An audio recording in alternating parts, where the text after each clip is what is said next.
El día de hoy vamos a empezar con este tema que es estudiar el espacio vectorial Rn.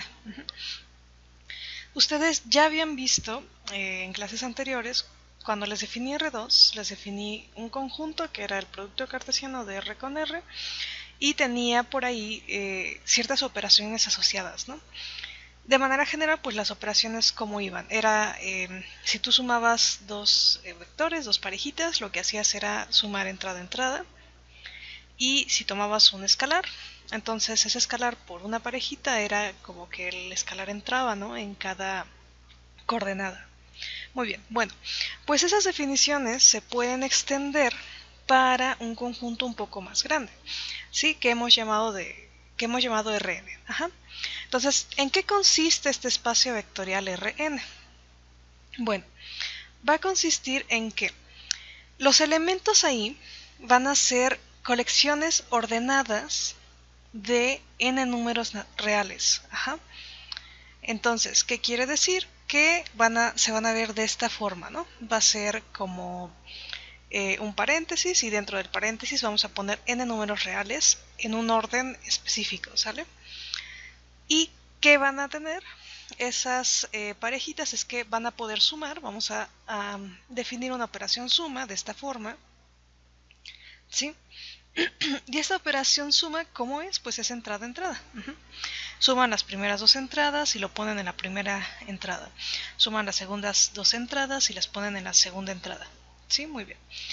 Y también vamos a definir una operación que es producto escalar. ¿En qué consiste? Pues van a tener que, si toman un escalar lambda, como está aquí, y una parejita, bueno, no una pareja, aquí sería una eneada, una colección de n números reales. El producto, la eneada que resulta de esa operación, se va a definir de esta manera. ¿Sí? El escalar como que multiplica entrada-entrada y lo vuelven a acomodar en el paréntesis. Muy bien. Bueno, este espacio, así con estas operaciones, pues tiene una propiedad muy interesante, y es que Rn con las operaciones definidas anteriormente es un espacio vectorial sobre R. Ajá. ¿Esto qué quiere decir? De acuerdo a nuestra definición de espacio vectorial, pues es algo que cumple todas las propiedades que les enmarqué la clase pasada, que en este caso pues son estas que aparecen aquí. ¿Sí? Bueno, recordemos rápidamente cuáles son las propiedades. La primera propiedad es que la suma es asociativa, es decir, que tienen esto, que pueden sumar y de cierta forma acomodar los paréntesis como ustedes quieran. La segunda propiedad es que la suma es conmutativa, es decir, que ustedes pueden sumar dos vectores de una forma o de otra, no importando el orden, y la operación es la misma, o sea, les da el mismo elemento. Aquí el neutro, el elemento neutro que funciona con la definición que nos piden, es la entrada, bueno, la eneada, cuyas entradas todas son 0. Ajá. Entonces este cumple ser el neutro con la suma, ¿no? Cumple la propiedad que pedíamos de ese elemento distinguido. ¿Qué otra cosa? Bueno, también deben tener inversos aditivos. Y en este caso, pues si ustedes tienen una eneada de esta forma, es es un paréntesis y tiene por entradas A1, A2, así hasta AN. Entonces el inverso aditivo va a ser considerar la pareja, considerar la eneada, pero considerar dentro de esta eneada todos los inversos aditivos de los AIs. Recordemos que cada AI está en R. Entonces, como R es campo, sabemos que existe por ahí un elemento que hace esto, ¿no? Que si toman AI y le suman ese elemento, le vamos a poner AI', les da el cero real. Ajá. Entonces, a este número que existe, lo vamos a denotar por menos, si esto es notación, menos AI. Entonces lo que hacen es que se fijan en la entrada correspondiente aquí en su eneada. Por ejemplo, se fijan primero en A1, aquí, perdón. Lo que hacen es buscar a justo su inverso aditivo en R y lo escriben en la primera coordenada. Ajá. Y lo van haciendo en cada entrada, Entonces, la nueva eneada que forman, solo escribiendo los inversos aditivos en el campo, pues cumple ser que es el inverso aditivo, pero en el espacio en Rn. ¿Ok? Muy bien. Bueno, ¿qué otra propiedad se tiene también? Es que si ustedes toman el 1 real, con cualquier U, aquí recordemos que U se ve de la forma como está aquí, o sea, es una eneada.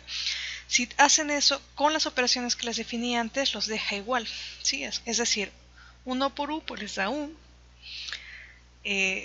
Y se tienen muchas más propiedades, ¿no? Por ejemplo, que pueden tomar dos escalares, lambda y mu, y si hacen el producto de una forma, como está aquí, este producto es igual a hacer este producto, ¿ok? Y por último, pues tienen distributividad, tanto en vectores, o sea, si tienen un escalar y una suma de vectores, la suma se abre y el escalar como que entra. Y también tenemos una distributividad en escalares, o sea, aquí toman dos escalares, que serían lambda y mu, se multiplican por un vector b o por un vector u, entonces también la suma se vuelve a abrir. Muy bien. Entonces todas estas son propiedades que se valen en general para cualquier Rn con n natural. Y bueno, lo interesante es pues justo ver que justo con las propiedades, con las operaciones que les definí antes, pues esto se vale de manera general. O sea, no importando el n, esto se sigue valiendo. Todas estas propiedades que mencioné. Muy bien. Dentro de esta teoría, pues hay algunas propiedades extra, ¿sí? Por ejemplo, tenemos también que si ustedes quieren, imaginen que ustedes toman un U en Rn, como está aquí, y ustedes quieren conocer como que el inverso, ¿no? El inverso aditivo. Entonces lo que pueden hacer es usar este resultado que nos dice, pues toma U y aplícale la operación que tú tienes con justo el -1, ¿no? El -1 de R. Este -1 vive en R, ¿sale?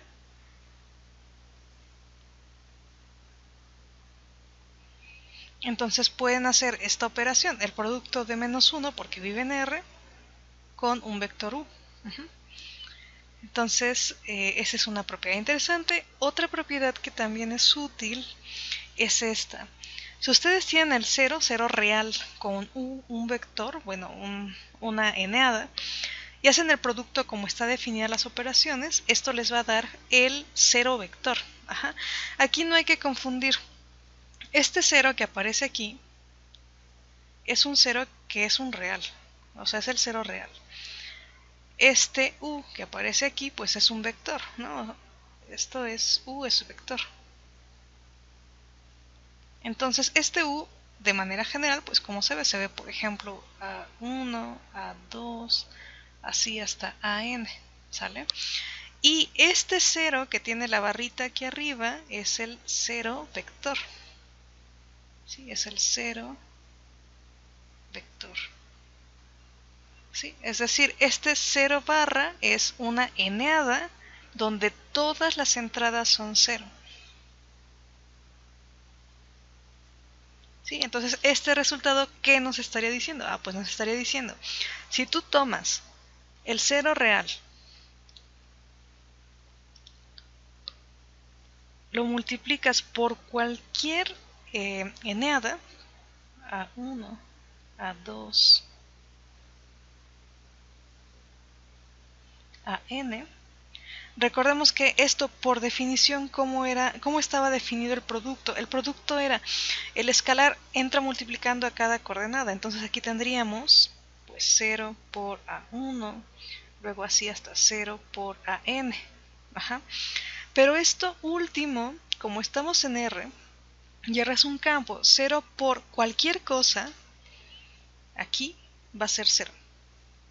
Pero este es el 0 real. ¿Ok? Así, en cada entrada. Entonces cada entrada es 0. Pues entonces este vector pues nos queda 0, 0, todas las entradas 0. Y esto es a lo que denotamos como el 0 vector, ¿sale? Sí, entonces no confundir el 0 de los reales con el 0 barra, ¿ok?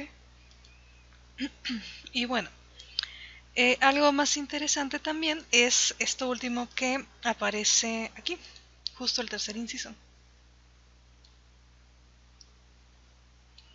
¿Qué nos dice el tercer inciso? Que si ustedes tienen, por ejemplo, tomaron un escalar lambda, así, y tomaron un vector u. Y cuando hicieron el producto, les dio el 0 vector. Ajá, es decir, ustedes multiplicaron y les dio el vector cuyas entradas todas son 0. Pues este resultado nos dice, bien, o el escalar fue el 0, o el que tomaste, el vector que tomaste fue el vector 0. Ajá, como que tienen un producto donde hay un escalar y hay un vector. Si les da 0 es porque alguno de ellos fue 0 en los respectivos conjuntos, ¿no? Es decir, o lambda es el 0 escalar o u es el 0 vector. ¿Okay? El siguiente tema es de subespacios vectoriales. Entonces, antes de empezar de hablar con ello, imaginen que ustedes aquí tienen, lo voy a escribir así, ¿no? Este es Rn. Ajá. Y dentro de R pues pueden tener varios subconjuntos, ¿no? Entonces aquí vamos a tener, por ejemplo, un subconjunto, ¿sí? Que cumple ciertas propiedades, ¿no? Que cumple ciertas propiedades. ¿Cuáles van a ser las propiedades que le vamos a pedir a este conjunto? Bueno, imaginen que su conjunto cumple esto. Cumple que el 0 vector está. Ajá. Entonces aquí tienen W, es su subconjunto, y por ahí tienen el 0 vector. Entonces por aquí vive el 0 vector. Cumple también que si ustedes toman dos elementos ahí, entonces la suma vuelve a caer ahí. Es decir, imaginen que tienen... Vamos a escribirlo acá. Tienen por ahí, no sé, un vector U. Entonces por aquí tienen un vector U. Tienen aquí un vector B. Nosotros habíamos visto una interpretación geométrica de la suma, ¿no? Entonces sabíamos que la suma pues se calcula construyendo el paralelogramo de ellos. Ajá, se cuenta que... Bueno, aquí recuerden que la interpretación geométrica que le dimos era que aquí salía del 0 vector, ¿no? Entonces, a ver, vamos a quitar este aquí. Ajá. Entonces por ahí queda el vector suma, ¿sí? Que era construirlo con el paralelogramo. Y lo que tiene este conjunto W es que, no importando el U y el V que ustedes tomen, este vector suma se vuelve a quedar en W, ¿sale? Y bueno, la otra propiedad que también le vamos a pedir es que si ustedes tienen un U ahí mismo en su espacio, en W, entonces cuando ustedes consideran lambda veces ese vector, pues de manera geométrica, pues es un vector que cae dentro de la misma recta donde vive. Entonces ese vector que es lambda veces V o lambda veces U, pues vuelve a caer dentro de W, ¿no? Es decir, como que W es un subconjunto que cumple una cerradura. ¿Una cerradura en qué sentido? Que si ustedes suman elementos en W, vuelven a ser elementos de W. La suma. Ajá. Si ustedes toman un elemento en W y lo multiplican por cualquier escalar, ese elemento vuelve a ser un elemento en W. Entonces está cumpliendo un tipo de cerradura, ¿no? Con las operaciones. Bueno, un conjunto que tenga esas propiedades le vamos a decir que es un subespacio vectorial de Rn. ¿Sí? Entonces vamos a tener eso en mente y vamos a ver algunos ejemplos, ¿no? Entonces un subconjunto es un subespacio vectorial de Rn como está aquí si satisfacen las condiciones que les mencioné.